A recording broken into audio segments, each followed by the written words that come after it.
सर्वांना माझा नमस्कार. मी अनन्या अरविंद कोल्हे. मी आज तुम्हाला शिवजयंतीबद्दल काही सांगू इच्छिते.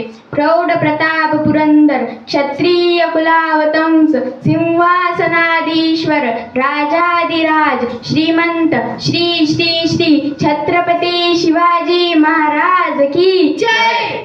महाराष्ट्राचा इतिहास लिहिला तो कोणी एऱ्यागेऱ्याने नव्हे, तर महाराष्ट्राचा इतिहास लिहिला तो हिरव्या पिवळ्या शालीने, तलवारीच्या खणखणाटीने, घोड्याचा तापाडा आणि शालाच्या डफाने. आणि हा इतिहास घडविला तो छत्रपती शिवाजी महाराजांनी. मुजरा ते शिवरायाला, रयतेच्या राजाला, जो अथंग आहे सागरा समान, ज्याचे छत्र म्हणजे आभाळाचा सन्मान, जो त्या सूर्याची शान, मराठ्यांचा धगधगता अभिमान, काळी सह्याद्रीचे त्याला सखोल अभिमान, महाराष्ट्राचे जिव्हार ज्याचं पहिलं स्थान.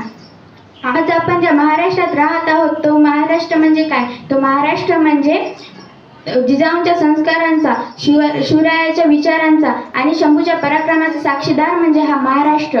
कष्टकरी शेतकऱ्यांचा, दीनदलितांचा, 105 हुतात्म्यांच्या बलिदानाचा आणि त्या दिल्लीच्या तख्ताला घाम फोडणाऱ्या जिगरबाज मर्द मराठी मावळ्यांचा हा महाराष्ट्र.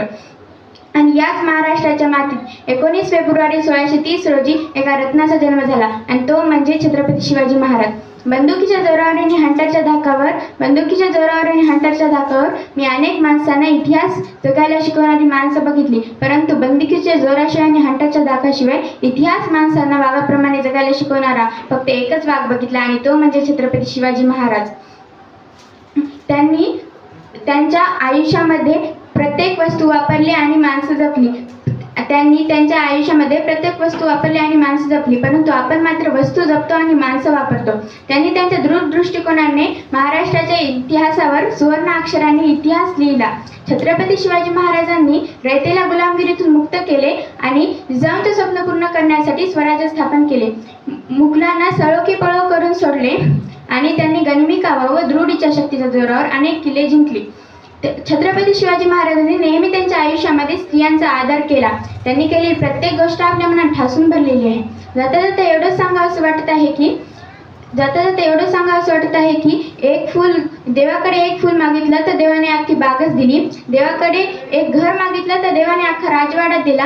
देवाकडे पिण्यासाठी पाणी मागितलं तर देवाने अख्खा समुद्रच दिला. परंतु जेव्हा देवाकडेच देव मागितला तेव्हा देवाने छत्रपती शिवाजी महाराजांसारखा देव माणूस दिला. घोषणा एवढ्या जोरात झाला पाहिजे की रायगडाच्या पायथ्याशी आवाज गेला पाहिजे. बोला, तुमचं आमचं नातं काय? जय जिजाऊ जय शिवराय. तुमचं आमचं नातं काय? जय जिजाऊ जय शिवराय. जय जिजाऊ जय भवानी.